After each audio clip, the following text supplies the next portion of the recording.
প্রায় 8 মিটার লম্বা এবং 6 টনেরও বেশি ওজনের এক বিশাল পুরুষ অর্কা সেদিন তার জীবনের সবচেয়ে বড় ভুল সিদ্ধান্তটি নিয়েছিল। মাত্র একটি শিল শিকারের জন্য সে নিজের জীবনকেই ঝুঁকির মুখে ঠেলে দেয়। শিকারকে ধরার নেশায় সে মৃত্যুর ভয় উপেক্ষা করে সমুদ্রতীরের বালুচরে উঠে আসে।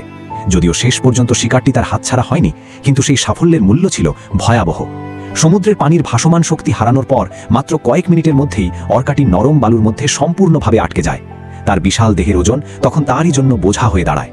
পরিস্থিতি আরও ভয়াবহ হয়ে ওঠে যখন মাথার ওপর প্রখর সূর্য তাপ ছড়াতে শুরু করে। যদি দ্রুত গভীর পানিতে ফিরতে না পারত, তবে তার জীবনের সমাপ্তি ঘটতে পারত সেখানেই।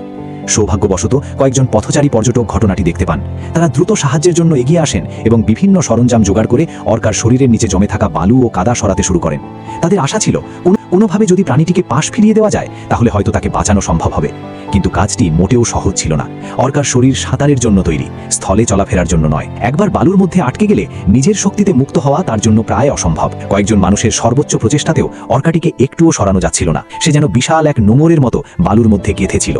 সময়ের সঙ্গে সঙ্গে আরও মানুষ উদ্ধার কাজে যোগ দেন, কিন্তু কয়েক ডজন মানুষ একসঙ্গে চেষ্টা করেও যখন প্রাণীটিকে নড়াতে পারলেন না, তখন সবাই বুঝতে পারলেন যে শুধু শক্তি প্রয়োগ করে কোনো লাভ হবে না। এরপর তারা একটি শক্ত ও মজবুত বেল্ট নিয়ে আসে এবং অত্যন্ত সতর্কতার সঙ্গে অর্কার বক্ষ পাখনার পেছনের অংশে সেটি লাগায়। এটি ছিল এমন একটি স্থান যেখানে চাপ পড়লেও হাড় বা শরীরের গুরুত্বপূর্ণ অংশের ক্ষতি হওয়ার আশঙ্কা কম, কারণ সবাই জানতেন অর্কার ত্বকের নিচে থাকা সংবেদনশীল স্নায়ুতন্ত্র ক্ষতিগ্রস্ত হলে সমুদ্রে ফিরে গেলেও তার বেঁচে থাকা কঠিন হয়ে পড়বে।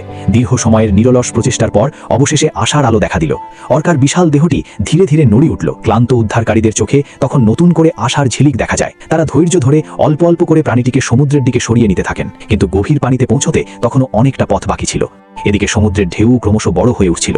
উদ্ধার অভিযান যত এগোচ্ছিল বিপদও তত বাড়ছিল। সামান্য অসতর্কতা যে কোনো উদ্ধারকারীকে উত্তাল স্রোতের মধ্যে ভাসিয়ে নিয়ে যেতে পারত। তবুও কেউ পিছিয়ে যাননি, বরং সাঁতারে দক্ষ কয়েকজনকে বেছে নিয়ে অভিযানের শেষ ধাপ শুরু করা হয়। অবশেষে সবার সম্মিলিত প্রচেষ্টার ফল মিলতে শুরু করে। অর্কাটি ধীরে ধীরে শক্তি ফিরে পায়। সে তার ল্যাজ নাড়াতে শুরু করে এবং কিছুক্ষণ পর নিজেই সাঁতার কাটতে থাকে। এই দৃশ্য দেখে উদ্ধারকারীদের আনন্দ আর ধরে না। ক্লান্তিতে অনেকেই পানির মধ্যেই বসে পড়েন, কিন্তু তাদের মুখে তখন তৃপ্তির হাসি, কারণ তারা জানতেন একটি জীবনকে মৃত্যুর মুখ থেকে ফিরিয়ে আনতে পেরেছেন। কিন্তু গল্পের সবচেয়ে আবেগঘন মুহূর্তটি তখনও বাকি ছিল। গভীর পানির দিকে সাঁতার কেটে চলে যাওয়ার পর হঠাৎ অর্কাটি আবার ফিরে আসে। সে ধীরে ধীরে মানুষের দিকে এগিয়ে যায় এবং মাথা সামান্য উঁচু করে কিছুক্ষণ স্থির হয়ে থাকে। সেই দৃশ্য দেখে উপস্থিত সবাই আবেগে আপ্লুত হয়ে পড়েন। মনে হচ্ছিল সমুদ্রের এই মহিমান্বিত প্রাণীটি যেন নিজের ভাষায় তার জীবন রক্ষাকারী মানুষগুলোর প্রতি কৃতজ্ঞতা প্রকাশ করছে।